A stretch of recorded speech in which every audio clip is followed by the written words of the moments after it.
សួស្តីបងបងឥឡូវនេះយើងមកមើលពីរបៀបប្រើ Flash នេះដើម្បីផ្ដាច់ password admin ទាំងអស់គ្នាអញ្ចឹងឧទាហរណ៍នៅលើម៉ាស៊ីនរបស់ខ្ញុំមាន user 2 user មួយនេះហើយនឹងខាងលើនេះអញ្ចឹង user ខាងលើនេះគឺមាន password បងនេះឧទាហរណ៍ថាយើងភ្លេច password អញ្ចឹងណាអញ្ចឹងយើងភ្លេច password យើង log អត់ចូលទេអញ្ចឹងជាទូទៅដើម្បីផ្ដាច់យើងអាចប្រើ Flash នេះដើម្បីផ្ដាច់បានតោះអញ្ចឹងឥឡូវយើងដោត Flash ចូលទាំងអស់គ្នាមកអូខេអញ្ចឹង Flash ខ្ញុំដោតហើយនៅខាងនេះបន្តមកទៀតបង restart ម៉ាស៊ីនមួយមកអញ្ចឹងនៅពេលដែលបង restart នេះយើងត្រូវចុច key បងដើម្បីចូលទៅបដូរ boot order របស់ម៉ាស៊ីនរបស់យើងឲ្យវា boot ចេញពី Flash នេះដើម្បីទាញកម្មវិធីហ្នឹងយកមកផ្ដាច់ password ឬក៏បដូរ password អញ្ចឹងហើយជាទូទៅនេះបងនៅពេលដែលវាចេញពាក្យថា restart អញ្ចឹងយើងត្រូវចុច key មកបងនេះ key អញ្ចឹងសម្រាប់ key មានខុសគ្នាតាមម៉ាស៊ីនសម្រាប់ម៉ាស៊ីនរបស់ខ្ញុំ Lenovo នេះខ្ញុំប្រើ key F2 ចឹងយើងចុចអញ្ចឹងមកនៅពេលដែលពាក្យថា restarting បាត់ភ្លាមគឺយើងចុច key នឹងភ្លាមហើយការចុចគឺចុចដូចខ្ញុំអញ្ចឹងបងគឺយើងចុចមួយអញ្ចឹងមកយើងចុចតតែវាចូលទៅដល់ផ្ទាំង CMOS អូខេនេះបងអញ្ចឹងឥឡូវនេះយើងចូលមកដល់ផ្ទាំង CMOS រួចហើយអូខេបងឥឡូវយើងត្រូវចូលមកបដូរ boot បងនេះកន្លែង boot device នេះអញ្ចឹងយើងត្រូវដាក់ USB របស់យើងឲ្យវានៅលើគេដើម្បីឲ្យពេលម៉ាស៊ីនរបស់យើងវា restart ទៅវា boot ចូលទៅ USB របស់យើងមុនគេតើបងអញ្ចឹងយើងបដូរដាក់នៅលើគេអញ្ចឹងហើយបងចុចយកពាក្យថា exit បន្ទាប់មកទៀតនៅកន្លែងនេះបងចុច confirm save and exit មកអូខេខ្ញុំចុច save and exit នៅពេលដែលយើងចុចអញ្ចឹងវានឹង restart ម្ដងទៀតហើយនៅពេលដែលវា restart លើកនេះវានឹង boot ចូលទៅ USB មួយនេះអញ្ចឹងយើងចាំវាបន្តិចបងកន្លែងនេះវាអាចលឿនអាចយូរបន្តិចដែរ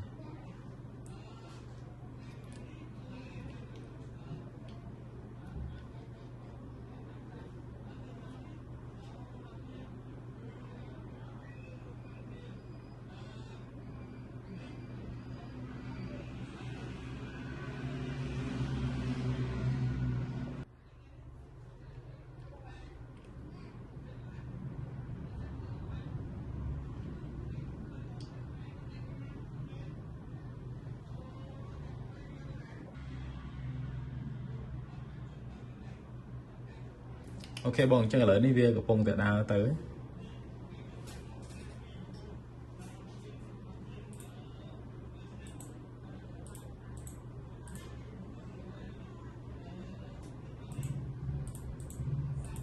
តោះបងអញ្ចឹងនៅពេលដែលយើងចូលមកដល់កន្លែងនេះអ្វីដែលយើងត្រូវធ្វើបន្តមកទៀតហ្នឹងគឺបងចុចនៅលើពាក្យថា utility នេះ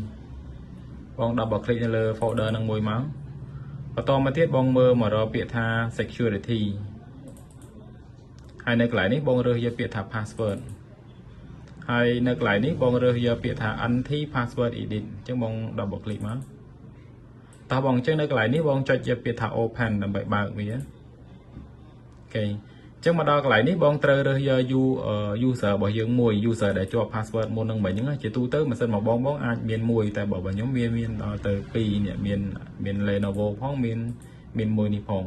អញ្ចឹងសម្រាប់ user មួយនេះគឺជា user ដែលជាប់ password ដែលខ្ញុំភ្លេចមុននឹងមិញណា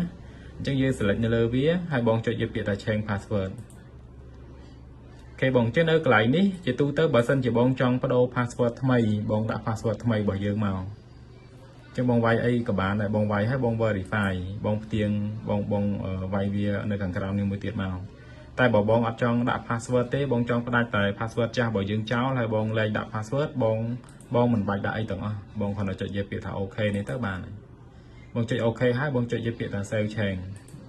បន្តមកទៀតនៅកន្លែងនេះបងចុចយកពាក្យថា exit អូខេហើយកន្លែងនេះបងអាចបិទតោះបងអញ្ចឹងឥឡូវនេះសម្រាប់ការផ្លាស់ប្ដូរសម្រាប់ការផ្ដាច់ password របស់យើងគឺបានប៉ុណ្ណឹងអញ្ចឹងយើងមកតេស្តទាំងអស់គ្នាគឺខ្ញុំបិទ window នេះចោលហើយយើងនឹងបើកម្ដងទៀតចង់ដឹងថាតើ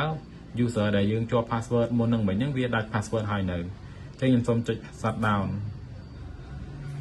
អូខេហើយខ្ញុំសូមដក flash ចេញនេះឥឡូវហ្នឹងវាលុតភ្លើងហើយអញ្ចឹងខ្ញុំសូមដក flash ចេញសិនតោះហើយយើងបើកវាឡើងវិញ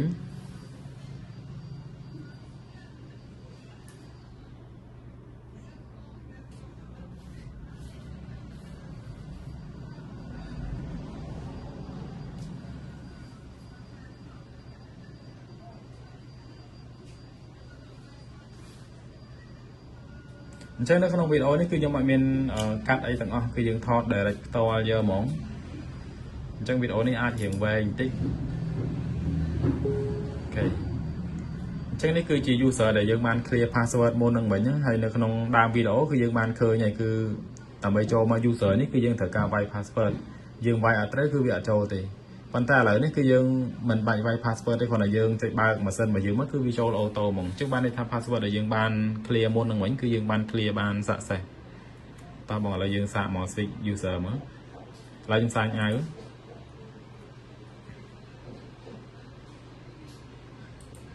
នេះបងចឹង user របស់យើងមាន2មុននឹងមិញអាមួយនេះគឺជា local user ដែរប៉ុន្តែអត់ជាប់ password ទេមួយនេះគឺជាប់ password ប៉ុន្តែយើងបាន clear មុននឹងមិញហើយឥឡូវយើងសាកចុចនៅលើហ្នឹងបន្តមកទៀតយើងចុច sign in អញ្ចឹងនៅកន្លែងនេះគឺតែប៉ុណ្ណេះគឺយើងអាចដឹងហើយគឺវាលែងមាន password require ទៀតហើយដោយសារតែយើងបាន clear មុននឹងមិញហើយអញ្ចឹងយើងចុច sign in មកគឺវាស្មើជាមួយនឹង user របស់យើងលែងមាន password អត់មាន password ទេអូខេអញ្ចឹងសម្រាប់ការ clear password គឺមានប៉ុណ្ណឹងសម្រាប់បងដែលចង់បានផ្លាស់កម្មវិធីដើម្បីយកទៅ clear password ក៏ដូចជាកម្មវិធីផ្សេងៗដើម្បីយកទៅតម្លើងសម្រាប់ប្រើប្រាស់នៅលើម៉ាស៊ីនរបស់យើងបងអាចតាក់ទងមកទិញផ្លាស់នេះយកទៅប្រើបាន